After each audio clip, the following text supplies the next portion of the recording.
Alright, so this is my slideshow about my evaluation on the return to the national parks. So, addressing the problem. Truer's problem is that native lands were taken from the original owners and that they are changing due to the government's oversight.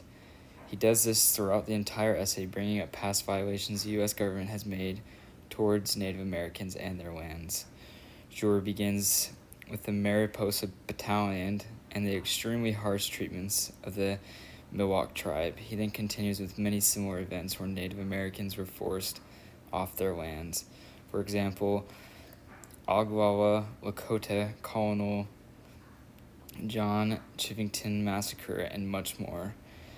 He touches on a couple events, mainly from the past, but he also touches on a few events that have happened in the 1900s. Most of the events, though, that he speaks on are before the 1900s. He talks about a few of the presidents and their actions on creating national parks, and these are all part of his problem, in which is basically that the Native American tribes do not have control or as many rights as they did before America to their homeland. Also, Truer speaks on the vast number of natives who lost their lives with their lands. Numbers from 5 to 15 million people reduced to 250,000, and land from around 2.4 billion acres reduced to pretty much like 85 million acres. So reduced by a ton is just truly crazy, just how many people lost their lives and how much was taken. The next question is how effective is Truer's essay? And as a reader and not a Native American, I felt the article to be very effective and ineffective at the same time. In what ways is it effective? Convincing the reader of the truly dark past of America.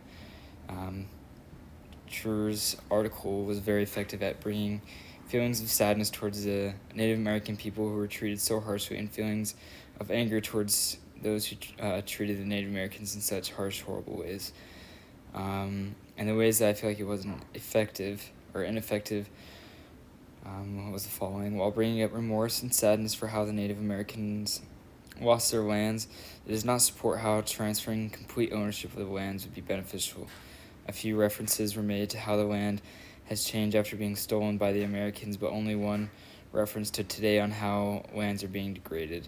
That reference was to the Bears Ears National Park, which lost protected space under President Trump. Truer says parks, as they've existed for 149 years, have done a decent job of preserving the past, but it's not clear that today's model of care and custodianship best meets the needs of the lands. The wording of it being not clear convinces the reader that it's potentially a better solution. Though they are doing good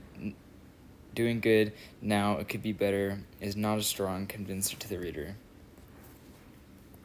Convincing. Truer brings convincing and attention to the problem by talking about the past and current suffering / problems facing the Native Americans.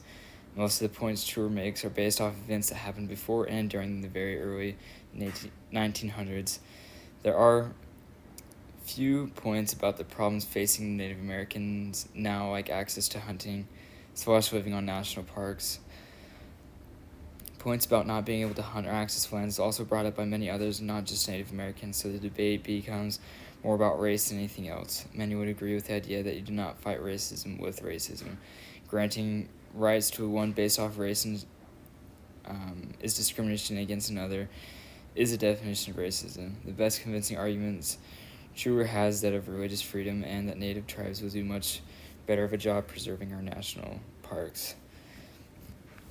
Truer's solution. The solution provided is to transfer control and ownership of 85 million acres of the national parks to Native tribes, including grants of money in order to pay the tribes to take care of their lands. This solution is not persuasive.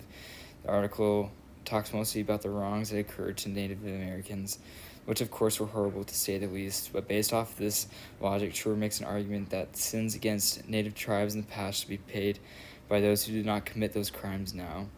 Given that this article is directed towards whites, they are supposed to feel bad for what their forefathers did, or in most cases, what people who they are unrelated to, just the same color skin, did. To most, living in a world where you are punished by the actions not of your own is pretty scary and is a very slippery slope.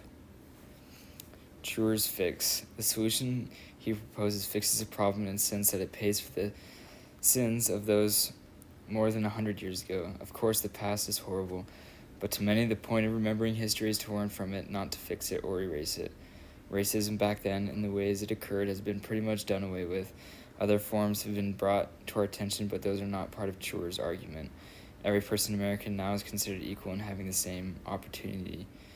The other solution, which would have been better if the other solution or fix, which would have been better if Truer spent more time on addressing, is the specific benefits the native tribes would have on the land that the U.S. government does not. A point on exactly what the tribes would change to the park system is better than the fact that they were there first.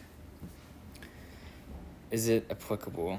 Truer provides one point of how land transfer has happened by referring to Australia and New Zealand, although it is interesting to note that he doesn't provide the impact that it has had, besides the fact that native tribes have more control. He also mentions how the U.S. government transferred control of the Panama Canal to the Panama government. He states that the U.S. does indeed give back what they have taken.